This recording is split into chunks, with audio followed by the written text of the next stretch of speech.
video on how to reset your tyre pressure monitoring system warning light on your Mini. This is an R56 Cooper with the big dash and the speedo all in the place and the circular pushing key.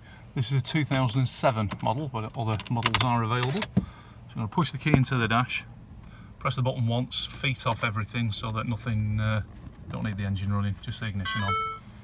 And we're going to be using the BC button on the end of the indicator stalk. Ignore the other two, that's the next job.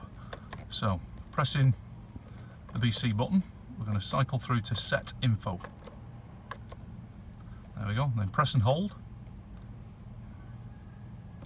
into the sub menu, and then we're going to cycle through till we get to the tyre pressure system light. Reset, press and hold, little tick will come up, there we go, that's reset. Now of course you have to check all your tyre pressures first. That's a must. Don't try and reset it with a flat one, otherwise it'll think it's the right pressure when it's flat, and then you're going to have a problem. So other than that, that's it. You can either leave it to pause or cycle the ignition, and that way it clears your light. Okay, thanks for watching, like and subscribe.